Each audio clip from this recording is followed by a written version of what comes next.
Good morning, students. I am Anand Chaudhary, TGT Maths from JNV Shegaon. Welcome you in the mathematics class. Our today's topic is knowing our numbers. So before starting this, we will read the question.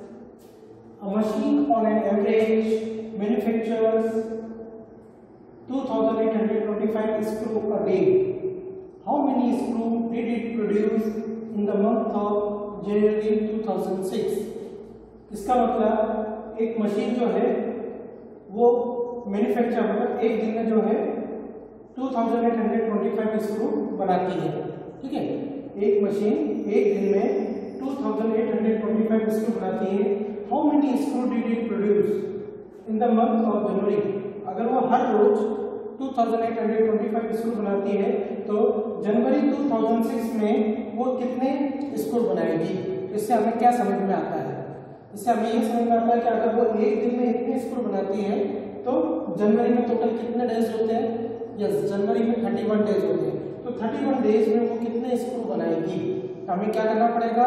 एक दिन का हमें दिया हुआ है, एक दिन का प्रोडक्शन दिया हुआ है, मैन्युफैक्चरिंग कितनी दी हुई है, एक दिन में मशीन कितना बनाती है तो 31 दिन में कितना बनाएगी? 31 डेज में how many screw did it produce? So simply we will multiply. अगर हमें यूनिट मालूम है, एक दिन का मालूम है, ज्यादा दिन का निकालना है, हम लोग क्या करते हैं? We will go for the multiplication. तो हमें यहाँ क्या पता पड़ता है कि हमें यहाँ मल्टीप्लिकेशन करना है। सो हम लोग कैसे लिखेंगे? How we will write the answer line? So in a day machine manufacture, so in a day machine manufacture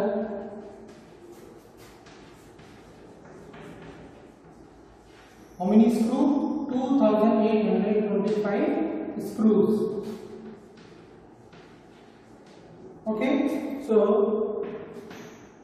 in 31 days in January 2006 means how many days? 31 days. हम लोग जानते हैं कि जनवरी में कितने दिन होते हैं? So in 31 days it will produce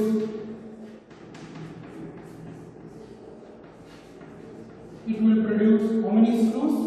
That is 2825 into 31. अब इसका मल्टीप्लिकेशन कर लेते हैं। मल्टीप्लिकेशन करने से जो आंसर आएगा उतने स्क्रू हमें मिल जाएंगे। हम लोग मल्टीप्लाई कर लेते हैं। 2825 multiplied by 31. So with 1 if we will multiply the same number we will get. If 3 we will multiply, so 3 5 is 15. 1 we will carry, 3 to the 6 and 1 7. Okay, 3 8 is 24. 2 remaining, then 3 to the 6 and 2 8. तो कितना हो जाएगा? 5 7 that is 15. ये कितना हो जाएगा? 7 and this is 8. So 87,575. 87,575 screws. तो इतने स्क्रूज जो है प्रोड्यूस करेगी। तो एक मशीन अगर एक दिन में 2825 स्क्रू बनाती है तो वही मशीन जनवरी 2006 मतलब जनवरी में कितने दिन होते हैं? 31 डेज होते हैं। कोई भी साल हो लेकिन जनवरी में 31 डेज होते हैं। और हम लोग ये कैसे पता करते हैं? आपको मालूम होगा। ये तरीका तो अच्छी बात है, नहीं मालूम है तो देखिए यहाँ से हम लोग स्टार्ट करते हैं। आप ऐसा जो है मुट्ठी बंद कर लीजिए और ये देखिए जो ऊपर वाला है यहाँ से हम लोग स्टार्ट करते हैं, हड्डी वाला भाग है और यहाँ देखिए यहाँ गैप है। तो जनवरी फरवरी मार्च अप्रैल मई जून जुलाई, देखिए जुलाई पे यहाँ पे आया, हड्डी पे आया, फिर उसके बाद फिर अगस्त। तो जो ऊपर की तरफ भाग है, हड्डी वाला भाग है, वो 31 डेज होता है और जो अंदर वाला भाग है उसमें कितने दिन होते हैं? 30 डेज होते हैं, एक्सेप्ट फरवरी को छोड़ के। फरवरी में कितने दिन होते हैं? 28 डेज होते हैं, लेकिन जो लीप ईयर होते हैं उसमें 29 डेज होते हैं। तो फरवरी को हम लोग छोड़ दें तो बाकी आप अंदाजा लगा सकते हैं, इससे आइडिया लगा सकते हैं। देखिए जनवरी में 31 डेज, फरवरी 28 दिन का होता है, लेकिन अगर लीप ईयर हो तो 29 डेज का होता है। जैसे अभी 2020 चल रहा है, दैट इज लीप ईयर। ये लीप ईयर क्यों है? जिस भी ईयर को 4 से डिवाइड जाता है वो लीप ईयर होता है। तो 2020 इज डिवाइडेड बाय 4, 4 से डिवाइड चला जाता है 2020 में, तो 2020 इज अ लीप ईयर, इसीलिए इस साल फरवरी में 29 डेज थे। तो जनवरी 31 डेज, फरवरी फिर हो गया, फरवरी में या तो 28 या 29 डेज होंगे, मार्च जो ऊपर की तरफ है 31, अप्रैल 30, मई 31, जून 30, फिर उसके बाद क्या आ जाएगा, जुलाई 31 ऊपर आ रहा है, फिर यहाँ से स्टार्ट करेंगे अगस्त 31, तो 2 कंटिन्यूअस मंथ में 31 होता है, जुलाई अगस्त, फिर उसके बाद सितंबर, फिर 30, फिर अक्टूबर 31, नवंबर 30 और फिर 31 दिसंबर। हम लोग जानते हैं 31 दिसंबर हम लोग सेलिब्रेट करते हैं, ठीक है ना। तो 31 से स्टार्ट होता है जनवरी में और फिनिश भी 31 दिसंबर 31। तो इस तरह से आप लोग आइडिया कर सकते हैं कि किस मंथ में कितने डेज होते हैं। तो हम लोगों ने किया तो जनवरी 2006 31 डेज होंगे, तो मशीन कितने प्रोड्यूस करेगी स्क्रू, अगर एक दिन में 2825 करती है तो 31 डेज में हम लोगों के कितने स्क्रू हो जाएंगे, 31 डेज में हम लोगों के 87,575 स्क्रू हो जाएंगे। तो इस तरह से हमें ये क्वेश्चन वर्ड प्रॉब्लम पढ़ना है, पढ़ने के बाद उसको समझना है। कुछ बच्चे होंगे जिनको अभी लैंग्वेज पढ़ने में प्रॉब्लम आ रही होगी, इसके पहले वो मराठी मीडियम में पढ़ते होंगे, क्योंकि नवोदय में सभी टाइप के बच्चे होते हैं, सभी का सिलेक्शन होता है, गांव से भी बच्चे आते हैं, शहर से भी बच्चे आते हैं, कुछ डायरेक्ट जेडपी से आते हैं जिनका मराठी मीडियम है, कुछ सेमी से आते हैं, उनको भी थोड़ी बहुत तकलीफ होती है, और जो कॉन्वेंट से आते हैं, इंग्लिश मीडियम से आते हैं, उनके लिए इतना प्रॉब्लम नहीं होता है। लेकिन कोई बात नहीं है, हम लोग नवोदय में आने के बाद हम लोगों को धीरे धीरे हैबिट करनी है हम लोगों को, क्योंकि हम लोगों का जो मीडियम है नवोदय में इंग्लिश और हिंदी है, तो हम लोग धीरे धीरे स्टार्ट करके, अभी मैं आपको बाइलिंगुअल बताऊंगा, बाइलिंगुअल करते करते आप धीरे धीरे आप हैबिचुएट हो जाएंगे और आपका मैथ्स और साइंस जो है पूरा इंग्लिश में रहेगा। लेकिन हमने आपको शायद मराठी में, कभी हिंदी में ऐसे बाइलिंगुअल करके दोनों तीनों लैंग्वेज में हम लोग कन्वर्ट करके आप लोगों को बताएंगे। आपको ध्यान देना है, आपको क्वेश्चन पढ़ने की आदत होनी चाहिए, और क्वेश्चन पढ़ने के साथ साथ जिस वर्ड्स का मीनिंग मालूम नहीं है उसको अंडरलाइन कर लें, ठीक है।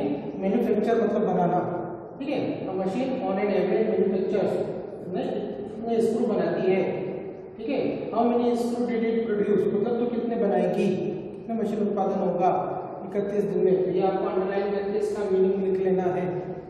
तो आपको क्वेश्चन का मीनिंग अगर अच्छे से समझ में आता है तो आप आंसर निकाल सकते हैं। मुझे मालूम है सभी लोगों को अगर मीनिंग समझ में आ गया तो आप लोग कर सकते हैं।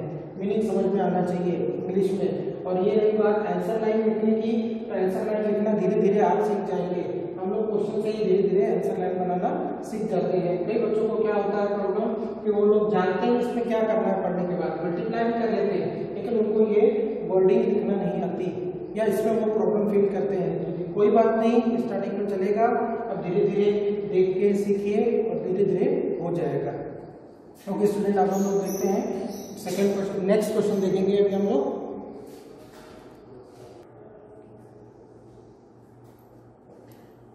Okay student, our seventh question is a merchant had rupees 78,592 with her. She placed an order for purchasing 40 radio sets at rupees 1200 each. How many will remain with her after the purchase? एक merchant, एक व्यापारी है जिसके पास 78,592 rupees है, ठीक है। एक lady व्यापारी है जिसके पास 78,592 रुपीज है। She place N order for purchasing 40 radio set, और वो क्या करती है 40 रेडियो सेट मंगाती है। और एक रेडियो की जो प्राइस है वो कितनी है 1200 है। एक रेडियो की कीमत कितनी है 1200 रुपए है। How many will remain with her after the purchase, remain मतलब बचेंगे, how many remain with her after the purchase, purchase मतलब खरीदना, रिमेनिंग मतलब बचेंगे। तो इतने 40 रेडियो खरीदने के बाद उसके पास कितने पैसे बचेंगे। आपको फिर से एक बार एक्सप्लेन कर देता हूँ कि वन लेडी मर्चेंट है 78,592 rupees and she place N order of 40 radio set in which the price of each radio set is 1200. Okay, so after purchasing 40 radio set with the price of 1200 each, how many money left with her if she had in the beginning 78,592 rupees? अगर शुरुआत में एक lady व्यापारी के पास, ठीक है ना, एक महिला व्यापारी के पास 78,592 रुपीज है, और वो 40 रेडियो सेट मंगाती है, 40 रेडियो मंगाती है, और एक रेडियो पीस की जो सेट की कीमत जो है 1200 रुपये है, तो 40 रेडियो सेट की कितनी होगी? तो हम लोग एक रेडियो सेट की कीमत दी हुई है, उससे 40 रेडियो सेट की कीमत निकाल लेंगे, मतलब इतना उसका खर्चा हो गया। और उसके पास कितने पैसे थे? 78,592 रुपीज थे, उसमें से इतना उसने खर्चा कर दिया क्योंकि उसने ऑर्डर करके रेडियो मंगा लिए। तो इतने रेडियो मंगाने के बाद अब उसके पास कितना पैसा बाकी है, तो आपको ये पता करना है। ये पूरा क्वेश्चन आपको समझ में आ गया होगा कि अब हमें करना क्या है। कितना पैसा उसके पास था, फिर उसने कितना खर्च किया, और खर्च करने के बाद जो भी अमाउंट आएगा उस अमाउंट को हम लोग इसमें से क्या करेंगे? माइनस करेंगे, तब जाके हमें उसके पास कितना पैसा बाकी है वो पता पड़ेगा। तो सबसे पहले हमें इसमें कौन कौन सा ऑपरेशन यूज करना है। ऑपरेशन मतलब क्या है? मैथमेटिक्स में बेसिक ऑपरेशन का मतलब होता है आपको इसमें मल्टीप्लाई करना है, आपको इसमें एडिशन करना है, सब्ट्रैक्शन करना है, डिवीजन करना है, क्या क्या करना है। तो इस क्वेश्चन को पढ़ने के बाद हमें यह पता पड़ता है कि हमें एक रेडियो की कीमत मालूम है और इससे हमने 40 रेडियो लिए हैं, उस महिला व्यापारी ने 40 रेडियो लिए हैं। तो एक रेडियो की कीमत से हम लोग 40 रेडियो की कीमत निकाल सकते हैं। उसके लिए हमें कौन सा ऑपरेशन यूज करना पड़ेगा? यस, मल्टीप्लिकेशन हमें यूज करना पड़ेगा। ये तो हो गया मल्टीप्लाई। इसके बाद हमें ये निकालना है कि इतना पैसा खर्च करने के बाद अब उसके पास कितना पैसा बचा। हमें ये मालूम है कि उसके पास शुरुआत में इतना पैसा था, जिसमें से 40 रेडियो सेट की कीमत हम लोग माइनस कर देंगे, तो बचा हुआ पैसा निकल जाएगा। तो इसके लिए हमें क्या करना पड़ेगा? सेकंड टाइम हमें सब्ट्रैक्शन भी करना पड़ेगा। तो दो बेसिक ऑपरेशन यूज करने पड़ेंगे, पहले मल्टीप्लिकेशन फिर सब्ट्रैक्शन। तो अभी हम लोग इसको स्टार्ट करते हैं। इसको हम लोग लिखेंगे कैसे, ठीक है? तो मर्चेंट है, फिर से हम लोग देखिए जो आंसर लाइन लिखते हैं क्वेश्चन में से ही आ जाती है। मर्चेंट है ₹78,592, ठीक है? And she purchase 40 radio set at the rate of ₹1200 each. She purchased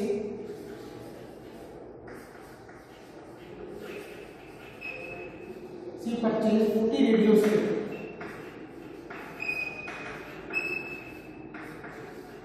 at the rate of ₹1200 each. उसने 40 रेडियो सेट खरीदे, जिसमें से प्रत्येक रेडियो की कीमत क्या है? 1200 रुपए है। So price of 40 radio set, price of 40 radio set, so that will be 40 into 1200, कितना हो जाएगा? तो इसको अगर हम लोग करेंगे ₹20 कितना आ जाएगा? देखिए जब अगर आप दो राउंडेड नंबर, दो ऐसे नंबर का मल्टीप्लाई कर रहे हो जो दोनों जीरो पे खत्म होते हैं, तो मल्टीप्लिकेशन बहुत इजी होता है। क्या करेंगे आप? पहले जो जीरोज हैं उनको काउंट कर लीजिए, 1 2 0 यहाँ पे, 1 0 यहाँ पे, तो ये 3 जीरो हम लोग लिख लेंगे। उसके बाद ये जो नंबर है मल्टीप्लाई कर देते हैं, 12 4 कितना हो जाएगा? 48। हम लोग यहाँ लिख देते हैं 48,000। ये कितना हो जाएगा? 40 रेडियो सेट की कीमत कितनी हो जाएगी? 48,000 हो जाएगी, 48,000 हो जाएगी। उसके पास इतने पैसे थे, जिसमें से उसने 40 रेडियो सेट खरीदने के लिए इतने पैसे खर्च कर दिए। अब उसके पास कितने पैसे बचे? हमें क्या करना पड़ेगा? सब्ट्रैक्शन करना पड़ेगा, ठीक है ना? So money left with her, money left with her, ऐसे करेंगे आप। इसमें से इसको माइनस करना पड़ेगा। अभी मैं इधर कर देता हूँ, आप देखिए 78,592, इसमें से आपको माइनस करना है 48,000, ठीक है? देखिए सो मनी लेफ्ट विथ हर, अब आपको क्या करना पड़ेगा? इसमें से इसको माइनस करना पड़ेगा।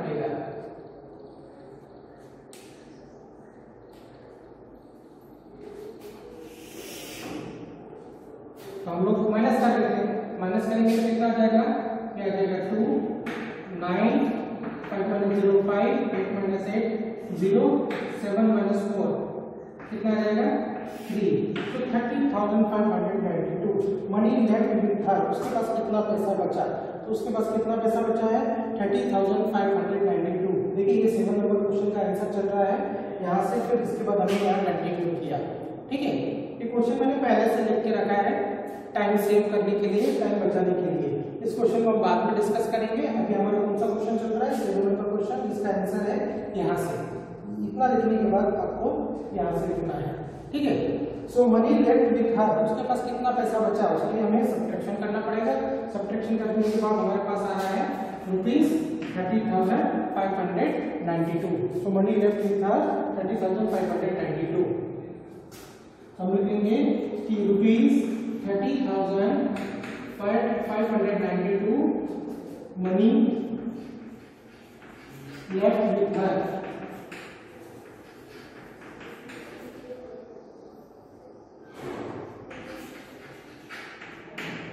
ये आपको इस तरह से लिखना है, money left with her.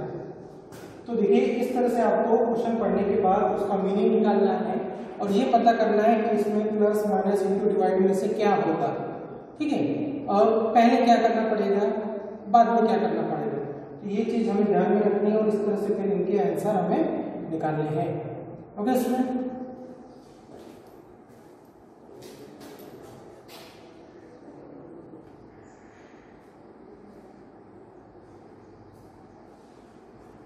okay student, now you see the right side of the board.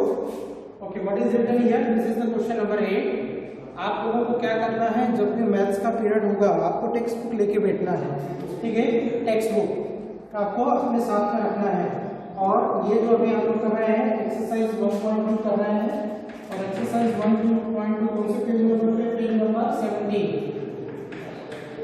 तो हमेशा ध्यान में रखिए, जब भी मैथ्स का पीरियड है तो मैथ्स के पीरियड में आपको टेक्स्ट बुक लेके रखना है, और टेक्स्ट बुक के साथ में आपको एक नोटबुक भी लेके रखना है। अगर कुछ बोला जाता है आपसे या आप खुद भी करके देखना चाहते हैं, आपको ये क्वेश्चन पहले से आता है तो मेरे करने से पहले आप करना चाहते हैं, तो आप उसमें करके देख सकते हैं और फिर आंसर चेक कर सकते हैं कि आपने जो क्वेश्चन किया वो करेक्ट है कि नहीं है। तो केवल मैथमेटिक्स को देखना नहीं है, समझना है देख के, और साथ साथ में अगर आपको वो क्वेश्चन लगता है कि ये मैं कर सकता हूँ तो आपको करना है, और ये देखना है कि इससे कुछ गलत तो नहीं हुआ। तो इस तरह से एक नोटबुक और टेक्स्ट बुक आपकी हमेशा, मैथमेटिक्स की टेक्स्ट बुक, आपकी बुक आपके पास होना चाहिए। ठीक है, ये आपकी क्या है, 6th क्लास की टेक्स्ट बुक है, ये आप हमेशा अपने साथ रखिए। जब भी आप वीडियो देखें तब आपको अपने साथ रखना है। आपको क्वेश्चन यहाँ से पढ़ने की अपेक्षा यहाँ से पढ़ना है, तो आपको ज़्यादा अच्छे से पढ़ सकेंगे, और उसके बाद एक्सप्लेनेशन आप इधर देख सकते हैं। तो ये आप हैबिट बना लीजिए।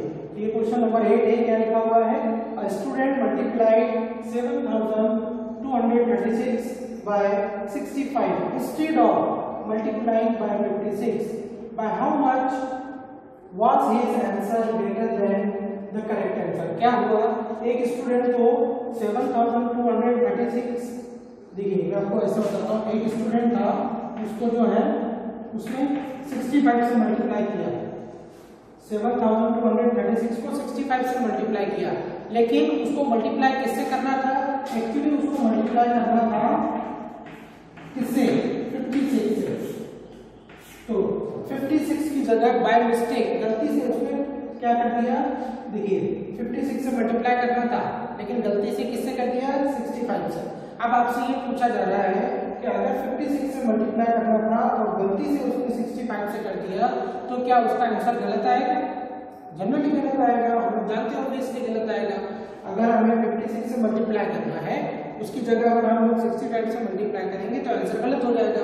अब वो गलत आंसर होगा, वो सही आंसर से कितना बड़ा होगा, बड़ा ही होगा। हम लोग अच्छे से जानते हैं जितने बड़े नंबर से मल्टीप्लाई करेंगे उतना आंसर बड़ा आएगा। हम लोग 56 से मल्टीप्लाई करना था, हमने किससे कर दिया, 65 से, और 65 जो है 56 से बड़ा है, तो 65 से मल्टीप्लाई करने से आंसर भी बड़ा आएगा। तो वो जो आंसर आएगा वो इस रियल आंसर से कितना बड़ा होगा, ये क्वेश्चन है। आपको समझ में आ गया होगा कि एक स्टूडेंट को 7236 जो नंबर है उसको 56 से मल्टीप्लाई करना था, लेकिन उसने गलती से किससे कर दिया, 65 से। A student multiplied 7236 by 65 instead of multiplying by 56। ठीक है, 56 से करना था और कर किससे दिया, 65 से, तो उसका आंसर गलत हो गया। तो जो गलत आंसर है वो सही आंसर से कितना बड़ा है ये आपको निकालना है। इसके लिए आपको क्या करना पड़ेगा, क्वेश्चन तो अभी आपको समझ में आ गया। इसके लिए हमें कौन सा ऑपरेशन यूज करना पड़ेगा, एडिशन, मल्टीप्लिकेशन, डिवीजन, सब्ट्रैक्शन। सीधी सी बात है, मल्टीप्लाई वाला क्वेश्चन में मल्टीप्लाई करना पड़ेगा।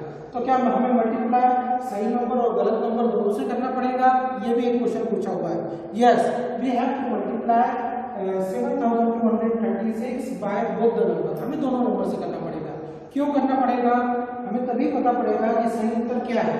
56 से क्यों करना पड़ेगा, क्योंकि हमें उससे पता पड़ेगा कि सही उत्तर क्या है।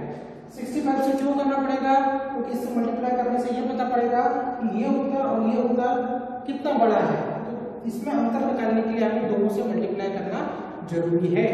तो आपको क्या करना पड़ेगा, दोनों से मल्टीप्लाई करना पड़ेगा। तो हम लोग क्या करेंगे, दोनों से मल्टीप्लाई करेंगे और नीचे लिखेंगे yes we have to multiply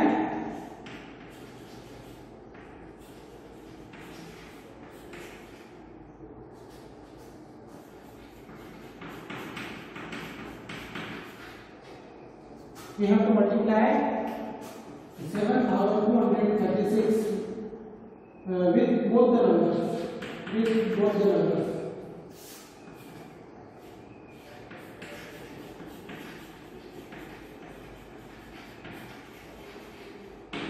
ठीक है, अब दोनों नंबर से मल्टीप्लाई करना पड़ेगा। मल्टीप्लिकेशन आप जानते ही हैं, अब मल्टीप्लाई कर दीजिए। कैसे हो जाएगा, 5 6 जा 30, 3 रिमेन, 5 3 जा 15 and 3 18, 5 2 जा 10 and 1 11, ओके, 5 7 जा 35 and 1 36। उसके बाद अब आप 6 6 6 जा 36, 3 रिमेन, 6 3 जा 18 18 and 3 19 20 21, ठीक है। 6 2 जा 12 and 2 14 और 6 7 जा 42 and 1 43। तो इसका क्या हो जाएगा, इसका आप करेंगे, ये आ जाएगा 0, ये हो जाएगा 14, 1 विल कैरी, ठीक है। तो कितना हो जाएगा 1 2 3 6 and 4 10, 1 हम लोग कैरी करेंगे तो कितना हो जाएगा 4 and 3 7। तो ये आपका आ जाएगा 4,70,340। अब आप लोग 56 से मल्टीप्लाई करके देखते हैं। 56 से मल्टीप्लाई करेंगे कितना आ जाएगा, देखिए अब हम लोग ऑलरेडी मल्टीप्लाई कर चुके हैं तो हम लोग यहाँ से नंबर ले सकते हैं। तो क्या हो जाएगा नंबर 6 6 जा 36, 3 रिमेन, आप यहाँ से ले सकते हैं। फिर देखिए 6 6 जा 18 18 और 3 19 20 21, सेम नंबर आ रहा है। हम लोग पूरा नंबर यहाँ से ले सकते हैं। फिर हम लोग 4 ले लेंगे, फिर 3 ले लेंगे और फिर 4 ले लेंगे। जब हम लोग 6 से मल्टीप्लाई करते हैं तो ये नंबर आ रहा है। जब हम लोग 5 से मल्टीप्लाई करेंगे तो क्या नंबर आ जाएंगे 0 8 1 6 और 3। अब इसका हम लोग करेंगे तो कितना आ जाएगा 6 1 12 1 carry 4 and 1 5 10 1 2 carry and that is 4। तो ये कितना हो जाएगा 4,05,216। अब देखिए उसका जो सही आंसर है वो कितना है 4,05,216, लेकिन उसने गलती से 56 की जगह 65 से मल्टीप्लाई किया है, जिसके कारण उसका आंसर क्या आ गया 4,70,000 और यहाँ कितना है 4,05,000। देखिए अंतर कितना बड़ा आ गया। तो हमें ये बताना है कि वो सही उत्तर से बड़ा उत्तर कितना बड़ा है। अब हमें मल्टीप्लाई करने के बाद इसका क्या करना पड़ेगा, यस इसमें हमें सब्ट्रैक्शन भी करना पड़ेगा, ठीक है। तो अभी ये पूछा गया है क्वेश्चन में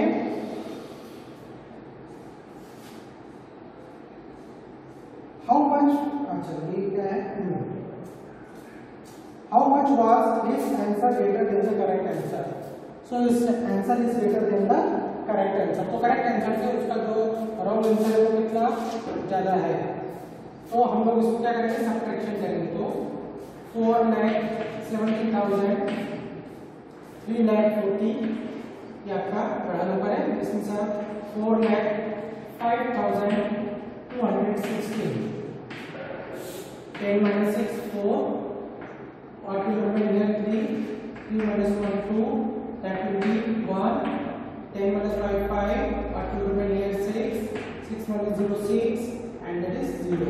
So it will come 65,124. So his answer is 65,124 more than correct answer. So his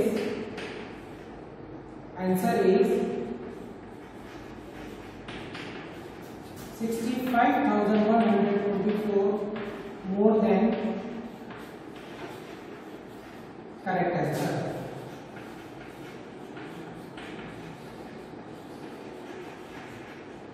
more than correct answer, ठीक है। तो इस तरह से हमें जो है क्वेश्चन सॉल्व करना है।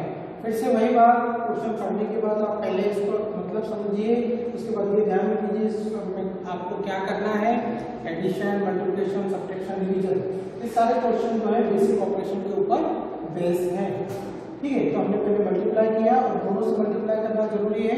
उसके बाद हम लोगों ने क्या किया, यहाँ पर सब्ट्रैक्शन किया। तो इस तरह से आपको जो है क्वेश्चन नंबर 17 का जो है सॉल्व करना है। क्वेश्चन नंबर 7 पेज नंबर 17 है और क्वेश्चन नंबर क्या है आपका 8। अभी हम लोग देखते हैं नेक्स्ट क्वेश्चन।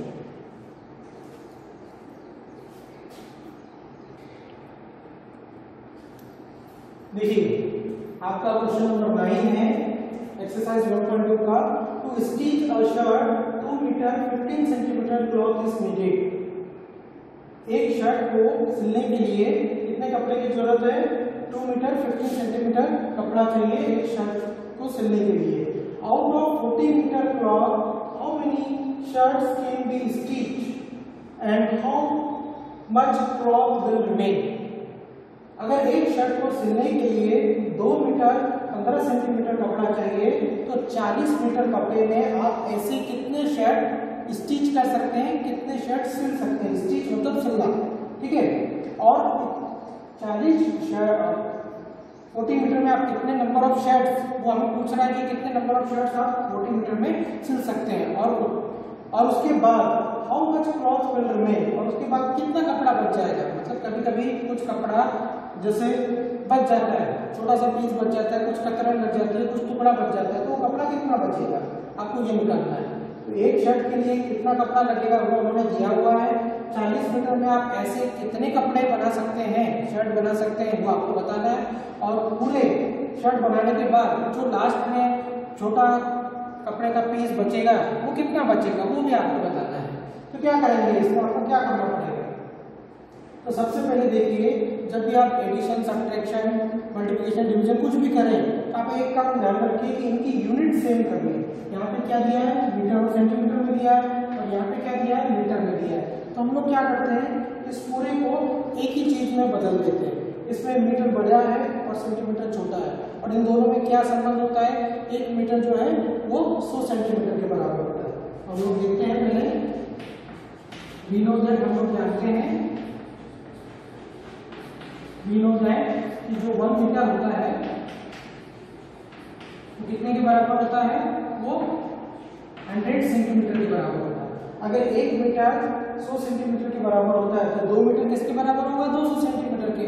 200 और ये 15, तो देयरफॉर 2 मीटर कितने के बराबर हो जाएगा, 2 मीटर 15 सेंटीमीटर। अब इसको भी हम लोग क्या करेंगे, पूरी तरह से सेंटीमीटर में कन्वर्ट कर देंगे। तो 2 मीटर मतलब क्या लिख सकते हैं, 200 सेंटीमीटर, 15 सेंटीमीटर प्लस 15 सेंटीमीटर, तो टोटल कितना आ जाएगा, 215 सेंटीमीटर। मतलब जब हम लोग 2 मीटर 15 सेंटीमीटर को सेंटीमीटर में कन्वर्ट करेंगे तो कितना आ जाएगा, 215 सेंटीमीटर। मतलब एक शर्ट के लिए 215 सेंटीमीटर लगता है। अब हमारे पास कितने सेंटीमीटर कपड़ा है, हम लोग क्या करेंगे, पहले सबको सेंटीमीटर में कन्वर्ट कर लेंगे। जो आपकी छोटी यूनिट है उसमें कन्वर्ट कर लेना है, तो इससे क्वेश्चन सॉल्व करना ज़्यादा ईजी होगा। मीटर और सेंटीमीटर में छोटी यूनिट क्या होती है, सेंटीमीटर छोटी होती है। 1 मीटर में 100 सेंटीमीटर आता है। हम लोग इस पूरे को सेंटीमीटर में कन्वर्ट कर लेंगे। हमने 2 मीटर 15 सेंटीमीटर को सेंटीमीटर में बदल दिया, तो कितना आ गया, 215 सेंटीमीटर। अब हमें यह बताना है कि अगर एक शर्ट के लिए 215 सेंटीमीटर 215 सेंटीमीटर अगर शर्ट का कपड़ा लगता है, एक शर्ट बन सकता है इस कपड़े में, तो 40 मीटर कितने सेंटीमीटर के बराबर होता है, और उतने कपड़े में कितने शर्ट हम लोग बना सकते हैं इस साइज के। ठीक है, हम लोग लिखते हैं 40 metre is equal to 40 into 100, so that is equal to 1 2 3 4000 centimetre. तो 4000 सेंटीमीटर में हम लोग कितने शर्ट बना सकते हैं। क्या करना पड़ेगा आपको समझ में आ रहा है, यहाँ पे हमें डिवाइड करना पड़ेगा, we have to divide, so हमें डिवाइड करना पड़ेगा, we have to divide 4000 by ठीक है। तो नंबर ऑफ शर्ट्स, तो कितने number of shirts can B stitch, ठीक है, हम लोग जो है कितने शर्ट्स बना सकते हैं। तो कैसे आ जाएगा, इसके हमें डिवाइड करना पड़ेगा। 4 भागों को हम लोग डिवाइड करेंगे 215 से। देखिए अब इसको डिवाइड करने के क्या तरीके हैं, मैं आपको पहले सिंपल बता देता हूँ। इस कैसे आप कर सकते हैं, so it will goes 1 time, so it will come to 115, so 10 minus 5 5, 9 minus 1 8, 3 minus 2 1, then you write down the 0, then how many times it will go 8 times, so 8 5s are 14, 4 remain 8 and 4 12, 1 remaining 16 and 1 17. So in this way what we are observed here 130 will remain, ठीक है। तो अब क्या होगा, जब हमने 4000 को 215 से डिवाइड किया तो 18 जो है क्वेश्चन आ रहा है, भागफल आ रहा है, मतलब हम लोग जो है number of shirt can be stitch, कितने शर्ट स्टिच कर सकते हैं, 18 शर्ट्स, ठीक है। तो हम लोग जो है 18 शर्ट्स वी कैन स्टिच, हम लोग 18 शर्ट्स सिल सकते हैं और हमारे पास कितना है 130 सेंटीमीटर क्लॉथ बचेगा। तो 130 सेंटीमीटर क्लॉथ बचेगा, तो 130 सेंटीमीटर हम लोग क्या कर सकते हैं, 130 सेंटीमीटर को हम लोग लिख सकते हैं कि देखिए इसको हम लिख सकते हैं 100 + 30, तो 100 सेंटीमीटर मतलब कितना हो जाएगा 1 मीटर, और ये हो जाएगा 1 मीटर 30 सेंटीमीटर। इस तरह से कितना कपड़ा बच जाएगा, 130 सेंटीमीटर को 100 + 30 सेंटीमीटर लिख सकते हैं, और 100 सेंटीमीटर बराबर 1 मीटर होता है, ये हम लोग जानते हैं। तो इतना कपड़ा बाकी बचेगा 1 मीटर 30 सेंटीमीटर, और कितने शर्ट हम लोग सिल सकेंगे, हम लोग इसमें से 18 shirts we can stitch, okay, number of shirts 18 we can stitch in 4000 centimetre cloth. तो ये था आपका आंसर।